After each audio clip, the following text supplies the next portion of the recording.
ಜೈಲು ಹಕ್ಕಿ ರಣ್ಯಾ ರಾವ್ಗೆ ತಪ್ಪದ ಸಂಕಷ್ಟ. ಜೈಲಿನಲ್ಲಿರೋ ಗೋಲ್ಡ್ ಪಿನ್ಗೆ ಬೇಲ್ದೆ ಚಿಂತೆಯಾಗಿದೆ. ಈಗ ಜಾಮೀನಿಗಾಗಿ ಹೈಕೋರ್ಟ್ ಮೊರೆ ಹೋಗಿದ್ದಾಳೆ ರಣ್ಯಾ ರಾವ್. ಸೆಷನ್ ಕೋರ್ಟ್ನಲ್ಲಿ ಬೇಲ್ ಅರ್ಜಿ ವಜಾ ಹಿನ್ನೆಲೆ ಜಾಮೀನು ಕೋರಿ ಹೈಕೋರ್ಟ್ಗೆ ಅರ್ಜಿ ಸಲ್ಲಿಕೆಯಾಗಿತ್ತು.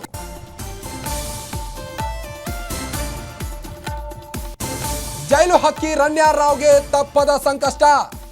ಗೋಲ್ಡ್ ಸ್ಮಗ್ಲಿಂಗ್ ಸುಂದ್ರಿ ರಣ್ಯಾ ರಾವ್ಗೆ ಈಗ ಸಂಕಷ್ಟ ತಪ್ಪಿಲ್ಲ. ಬೇಲ್ ಸಿಗುತ್ತೋ ಇಲ್ಲೋ ಅನ್ನೋ ಚಿಂತೆಯಲ್ಲಿದ್ದಾಳೆ ರಣ್ಯಾ ರಾವ್.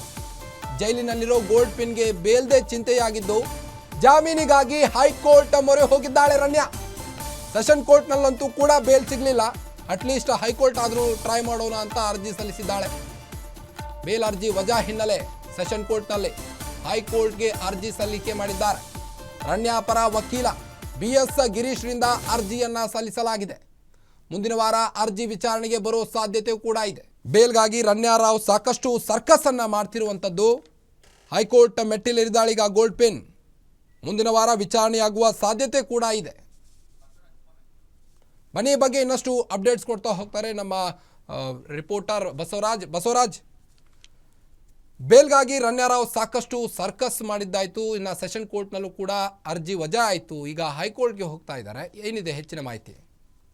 ಕಾರ್ತಿಕ್, ಮ್ಯಾಜಿಸ್ಟ್ರೇಟ್ ಕೋರ್ಟ್ ಮತ್ತು ಸೆಷನ್ ಕೋರ್ಟ್ ನಲ್ಲಿ ಜಾಮೀನು ಅರ್ಜಿ ವಜಾದ ಬೆನ್ನಲ್ಲೆಯಲ್ಲಿ ಇದೀಗ ರಣ್ಯಾ ರಾವ್ ಪರ ವಕೀಲರು ಹೈಕೋರ್ಟ್ ನ ಮೆಟ್ಲೇರಿರುವಂತದ್ದು. ಪ್ರಮುಖವಾಗಿ ಎರಡು ಕೋರ್ಟ್ ನಲ್ಲಿ ಕೂಡ ಅವರಿಗೆ ಭಾರಿ ಹಿನ್ನಡೆ ಆಗಿರುವಂತದ್ದು. DRI ಅಧಿಕಾರಿಗಳು ಏನು ಪ್ರಬಲವಾದಂತಹ ವಾದವನ್ನ ಮಾಡಿ ಇವರಿಗೆ ಜಾಮೀನನ್ನ ಕೊಡಬಾರದು ಅನ್ನುವಂತ ನಿಟ್ಟಿನಲ್ಲಿ ಕೂಡ ವಾದವನ್ನ ಮಾಡುವಂತ ಕೆಲಸವನ್ನ ಕೂಡ ಮಾಡಿದ್ರು. ಆ ನಿಟ್ಟಿನಲ್ಲಿ ಎರಡು ಕೋರ್ಟ್ ನಲ್ಲಿ ಕೂಡ ಜಾಮೀನು ಅರ್ಜಿ ವಜಾಗಿದ್ದು, ಆ ಎರಡು ಕೋರ್ಟ್ ನಲ್ಲಿ ಯಾವ ಆರ್ಡರ್ ಮೇಲೆ ಜಾಮೀನು ಏನು ಯಾವ ಗ್ರೌಂಡ್ಸ್ ಮೇಲೆ ಜಾಮೀನು ಅರ್ಜಿ ವಜಾ ಆಗಿದೆ ಅನ್ನೋದ್ರ ಬಗ್ಗೆ ಚರ್ಚೆಯನ್ನ ಮಾಡಿಕೊಂಡು ಈಗ ಹೈಕೋರ್ಟ್ ಮೆಟ್ಲೇರಿರುವಂತದ್ದು.